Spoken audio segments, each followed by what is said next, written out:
Uncanny Valley written by Aestics. Sharp 6 reporting for duty. Open corner bracket Rimuru Tempest. The fluorescent lights buzzed softly overhead. I blinked. 1 second, I was laying on a rooftop with Daisy curled on my chest, and the next, I was standing in a convenience store. Neat rows of packaged bento, plastic-wrapped sandwiches, and seasonal onigiri lined the shelves. An air conditioner hummed somewhere above the drink aisle. Outside the glass doors, Tokyo moved like a muted dream. Sunlight poured in like syrup. Beautiful and nostalgic. And leaning against the instant noodle section, looking annoyingly familiar in that Toulouse office button-up, was him. For real. Satoru Mikami turned his head toward me with that half-lazy grin he always used when he was about to say something smug. Took you long enough. He looked exactly like I remembered, mid-30s, tired eyes, a little bit of that salaryman, general contractor slump in his shoulders. I didn't say anything, just stared. You've been busy, he said, pulling a cup ramen off the shelf and turning it over to read the label. Classic fantasy fare. You're not real, I replied flatly. Neither are you, he said with a shrug, then gestured at the drink fridge. Wanna grab a melon soda? I think we need one. I hesitated, then sighed and walked over. My hand went right through the glass door. Cold air and condensation hit me anyway. We walked around the store. Like old college friends who took different paths but still remembered how to be annoyed in sync. He poked at a rice ball. You always liked the tuna mayo. I like the salmon better now. Oh, excuse me, Your Majesty. You evolved taste too. That earned a side eye. He grinned wider, then bit into a fried chicken stick he hadn't paid for. No clerk in sight. No one ever entered. We were alone in this plastic memory. Let's talk about that, he said, through a mouthful of food. You killed 2 humans back there. Didn't even blink. Remember when you used to feel guilty real talking friends? I grabbed a sandwich and peeled the plastic like it was the most important thing in the world. They weren't innocents. Neither were you, he said. But you used to care. Now you just rampage around like a god having a tantrum. I chewed. Tuna. Not bad. He leaned closer, voice softer. When did I disappear? Was it when you absorbed Ifrit? When you gained human form? Or did you shed me the moment you stopped crying over Shizuku? I didn't flinch. Just looked him dead in the eye. I didn't shed you. I built on you. Oh, is that what this is? He twirled a lollipop between his fingers. Growth. Evolution. Is that the word we're using now?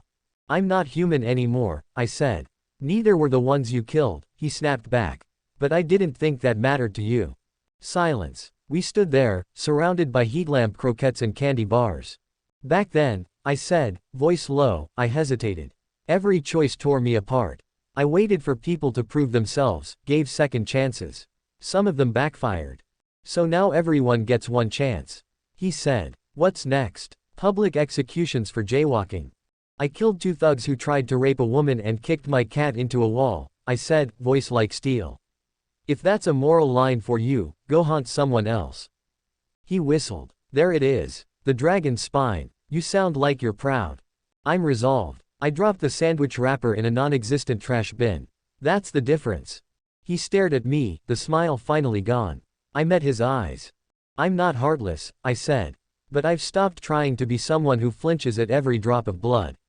If I did, I'd be dead 100 times over. You know that. You're right, he said after a beat. The admission surprised me more than I'd admit. He grabbed a pudding cup, peeled the foil lid, and took a bite. Still think you're an asshole, though. I chuckled. You always did. He looked at me again, and this time there was no mockery in his expression. Just something tired, maybe even sad. I'll be back, he said quietly, tapping the spoon against his lip. I'm not going anywhere. You can call it evolution all you like, but I'm still in there. You're gonna see me again. Probably when you start wondering how many more you can kill before you forget how to stop. The lights flickered. The hum of the AC faltered. I reached out, maybe to say something, maybe just to hold that last moment. And woke up. Daisy was snuggled against my chest, tail twitching slightly. I could still taste pudding. And tuna mayo. TCH, I muttered, brushing hair from my face. Asshole. Fleur-de-lis. The curtains rippled slightly in the morning breeze. 5 floors up, the window yawned open. I stood at the edge, hotel bathrobe fluttering just slightly over hang clothes. Daisy was nestled lazily in the crook of my arm, purring with the slow smugness of a cat who knew we'd gotten away with something. Which we had. Because I hadn't paid for this room.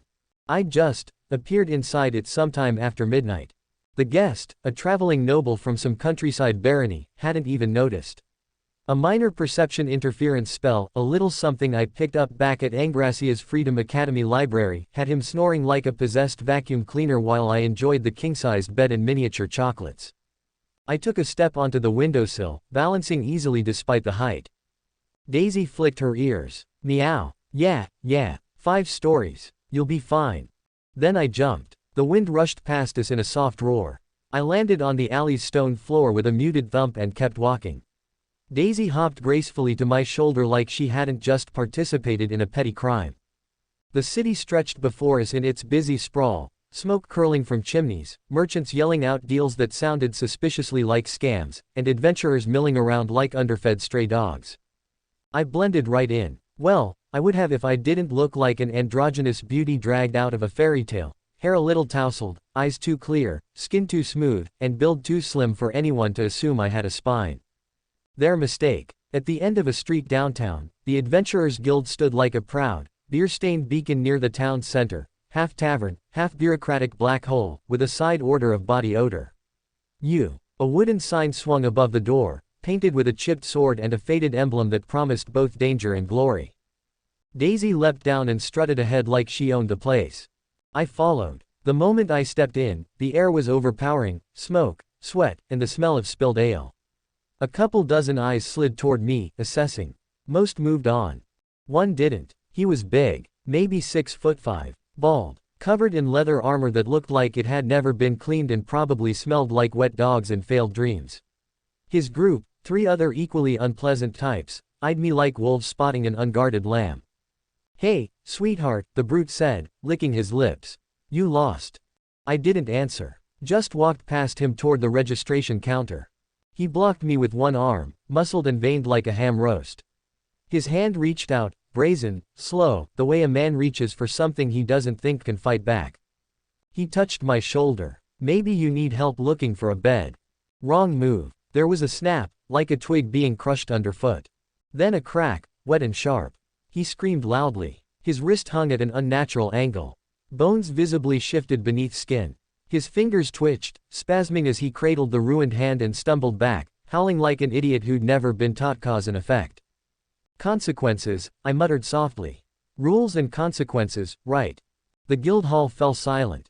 I dusted imaginary lint off my sleeve and kept walking. The receptionist blinked once, then again. She was young, probably in her 20s, wearing standard-issue guild garb and the expression of someone wondering if she should call security or offer me tea. How can I help you?" "I want to register," I said, calmly. "New adventurer." She looked at the man still groaning behind me, then back at me. "Right. Okay. Name?" "Rimuru." Just Rimuru." "Sure." A beat passed. She handed over a rectangular piece of metal, plain and a dull, weathered blue, the color of someone with no reputation, no achievements, and, presumably, no future. "Status plate. Give it a drop of your blood," she said. 5 silver to issue. Also serves as identification and tracking. Basic enchantments. Don't break it. I dropped 5 silver coins onto the counter, money freshly lifted from a pompous merchant whose coin pouch had been begging to get robbed. "Thanks," I said. The receptionist nodded slightly. "Welcome to the guild, Rimuru. You're officially ranked blue, entry level. Maybe, try not to shatter any more limbs. No promises." I pocketed the plate, turned around, and walked back toward the exit, brushing past the adventurers still watching with thinly masked wariness. Daisy padded behind me, tail flicking smugly. The man whose hand I'd broken glared at me with hate in his eyes. I smiled, just a little. It wasn't my most threatening smile. Just a polite one. He looked away. Good choice. The sun hit my face as I stepped back into the street, freshly stamped as the lowest of the low. "Blue rank scum, reporting for duty," I murmured, unable to suppress the excitement of adventurer life in another world. "Guess everyone starts somewhere." Daisy meowed in agreement. And we walked on. The capital unfolded itself beneath the noonday sun. Daisy and I wandered it all. She perched on my shoulder like a very tiny, very judgmental queen, tail flicking every time someone got too close. Which was often. Apparently, an effeminate guy carrying a snow-colored kitten was a rare enough sight to warrant stares, and, from the dumber ones, ill-advised pickup attempts. None ended well. Some lessons need to be learned the hard way. By mid-afternoon, I decided it was time to secure Daisy somewhere safe before tonight's plans kicked off. We returned to the same 5-star hotel from last night, the one I had, technically, trespassed into without payment. This time, though, I walked in through the front door like I owned the place. With a yawn, I fished out the coins from my pocket, freshly made using material creation after an intense 10 seconds of observing, analyzing, and perfectly replicating the local currency. As I handed the heavy gold coins to the stunned concierge, I couldn't resist a comment.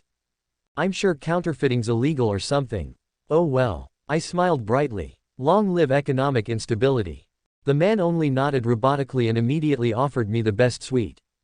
No reaction. Boring. I plopped Daisy down onto the luxurious bed, fluffed a pillow under her head, and scratched her behind the ears. "Stay here," I said. "Be adorable." Daisy blinked once, twice, then tucked her paws in, looking unbearably smug.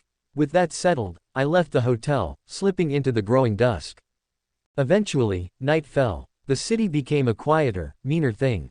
The royal castle stood tall ahead, walls of white stone and towers gleaming like fangs against the starless sky. I approached casually until the main gates came into view. Then I blurred. Haze. I melted into the night, invisible and undetectable, footsteps lighter than feather. The guards at the gates chatted about ale and women, oblivious me slipping past them. I breezed through the outer grounds, past polished marble halls and pompous gardens, past endless tapestries celebrating forgotten kings and pointless wars. The deeper I went, the quieter it became. No more polished corridors. No more golden chandeliers. Just simple stone pathways and rusting gates leading toward the castle's backyard, the supply zones where nobody important went unless they had to. Perfect. A cool night breeze greeted me as I crossed into the open-air courtyard. Moonlight silvered the ground. And there, in a lonely corner surrounded by crates and broken barrels, I found her. A girl, no, a young woman. Black hair tied back into a simple tail. A sharp, graceful frame wrapped in simple training gear, soaked in sweat. Her sword, a katana, slender and gleaming, whirled through the air in brutal, mechanical, somewhat exhausted precision. Strike, parry, step, strike, strike, again, and again, and again. Each motion was perfect and desperate. Anxiety hung over her like a storm cloud. Her shoulders tensed with every movement. Her breathing was shallow and sharp and ragged at the edges. I watched silently. Her name was Shizuku Yagashi. One of the heroes summoned from another world. A swordswoman polished to a mirror's edge.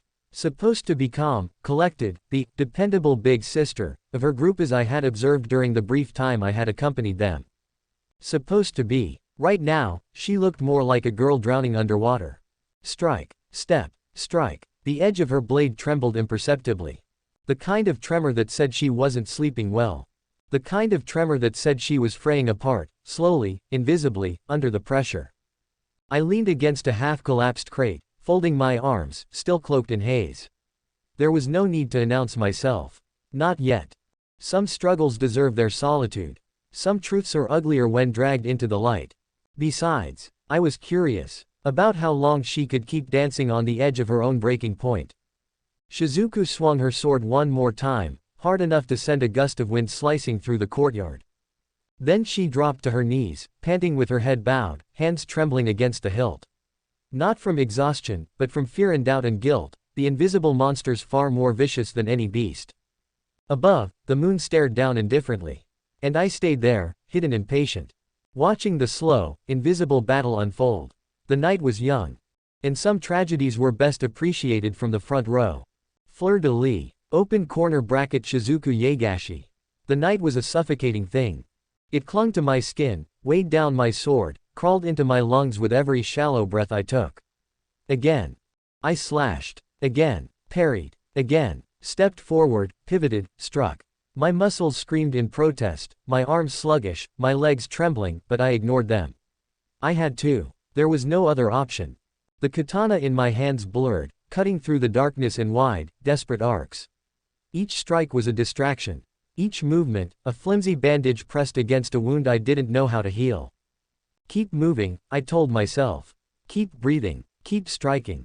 Because if I stopped, even for a moment, if I let myself think, if I let myself feel, I would drown. The nightmares had been worse lately. Every time I closed my eyes, I saw him. Hajime Nagumo.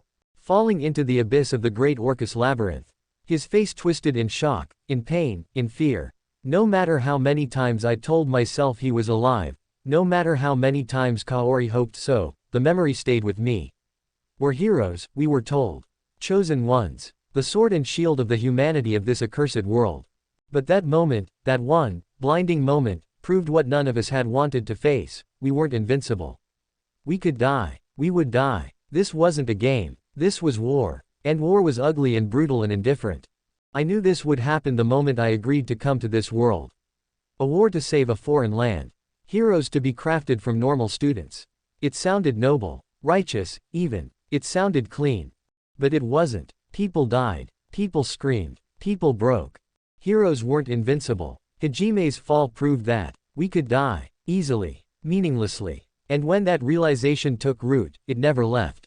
It gnawed at the back of my mind during every mission, every battle, every uneasy night spent staring at the ceiling, pretending I didn't hear Kaori crying quietly 2 beds over. War. Killing. Death. Violence. Over and over again. The faces of enemies I had cut down blurred in my mind, stacking on top of each other until they formed a tide of blank, bleeding faces. Voices screamed accusations in a language I didn't understand. The worst part was that I was getting used to it. I was supposed to be the calm one. The strong one. The one who kept everyone steady. And yet here I was, alone, fighting shadows and nightmares in a forgotten courtyard under the watchful, pitiless gaze of the moon. The katana slipped slightly in my grip. I stumbled, just a little, then righted myself with a grunt. Again. I didn't stop until my body gave out. Until the sword fell from my hands with a dull clang, and I dropped to my knees, gasping. The stone beneath me was cold. The night air sharp against my burning lungs. My hands trembled, my heart raced wildly against my ribs, and my mind. My mind was a storm of broken glass. I don't want to die. The thought was childish, selfish, pathetic, and yet true. I bowed my head, letting the sweat drip from my forehead onto the stones. Letting the shame eat at me in silence. The world was vast and cruel. We were so small. Was it cowardice to admit that? Was it betrayal to fear it? I didn't know anymore. I hated this weakness. I hated the fear curling in my stomach. I hated. You know, a voice broke through the spiral of my thoughts. Those who fear death the most are often the ones trying hardest to live properly. I jerked my head up, heart leaping painfully into my throat. There, seated casually atop a broken crate not 10 feet away, was Rimuru. I scrambled back instinctively, reaching for my sword out of pure reflex before realizing who it was. He sat there, smiling that lazy, almost teasing smile, legs crossed neatly, one hand propping up his chin. The moonlight framed him almost unfairly well, silver hair catching the faint light, clothes fluttering slightly in the breeze. The impression of something ageless, untouchable, lingered around him. What? How long have you? I stammered, still half convinced I was hallucinating. He chuckled softly. Relax, Shizuku, he said, uncrossing his legs and standing from his seat. I'm not here to haunt you. I opened my mouth to protest, to demand an explanation, but the words tangled uselessly in my throat. Rimuru walked toward me, slow and unthreatening, hands tucked into the pockets of his coat. His next words stopped my heart cold. You fear death not because you are weak, he said softly, but because you still have something you're desperately trying to protect. Am I right? I stared at him, wide-eyed, the world narrowing too. Just his voice, his presence. The night, the castle, the whole heavy weight pressing down on me, it all faded into a dull in the background. You think fearing it makes you unworthy. Rimuru tilted his head, studying me with a gaze far too sharp for his youthful face. It doesn't. He smiled again, not mocking, not pitying. Something gentler. Something almost understanding. You've been carrying too much, he said. Pretending you have to be the unbreakable one. I clutched my katana tighter, the tremors in my hands refusing to still. But if you're so afraid of falling apart, he murmured, stepping closer until he stood only a few feet from me, how do you expect to hold others together? The words hit me harder than any sword blow. I bit my lip hard enough to taste blood. I wanted to argue. Wanted to tell him he was wrong. That I could handle it. That I had to handle it. But I couldn't. Because deep down, some part of me already knew. Rimuru knelt so that we were eye level, his expression steady. You're allowed to be scared, he said. You're allowed to be tired. The breeze shifted, carrying the faint scent of rain. And you're allowed, he said more softly, to not carry all that weight alone. It's like you bleed just to know you're alive. I blinked furiously, forcing the wetness in my eyes back. Why? My voice broke. Why are you saying this? Rimuru gave a small smile, standing and brushing non-existent dust off his coat. Because, he said, turning away, voice almost casual again, I know what it's like. And if you keep training like this, you'll collapse before you even draw your blade when it matters. I sat there for a moment longer, the cold stone leeching what little strength I had left. Then, get up, Rimuru said, voice brisk. Before I could fully react, he tossed something toward me. My katana. When did he? I fumbled slightly, catching it with both hands, the familiar weight grounding me more than I wanted to admit. He, meanwhile, bent down and picked up a stick from the side of the courtyard, a discarded, half-splintered branch. He twirled it lazily once. I blinked, confused. What are you doing? Rimuru grinned. I'll humor you for a while, he said lightly. Let's see if you're even in shape to whine about dying. Before I could fully process the insult, he moved. Fast. I barely managed to raise my blade before his stick cracked against it with a sharp snap, the force jarring down my arms. I staggered back, and before I could reset my stance, Rimuru was already there, sweeping my legs out from under me with a casual, almost lazy strike. I hit the ground hard, the impact knocking the air from my lungs. What the hell? I gasped, trying to scramble upright. Again, Rimuru said coolly. No waiting, no mercy. He pressed forward without hesitation, without a heartbeat of pause. Over and over, he knocked me down like I was a child flailing against an adult. My strikes were deflected with effortless movements. My footing was destroyed before I could even establish it. My strength, already fraying, felt pitifully small under the relentless pressure he exerted with nothing more than a stick. It wasn't just strength, it was intent. Overwhelming, smothering, unstoppable intent.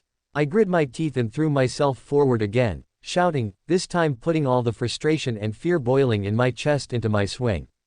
He sidestepped without even blinking. The next thing I knew, my feet were off the ground and my back slammed into the dirt again. You're sloppy, Rimuru said, voice flat and unamused. You're slow.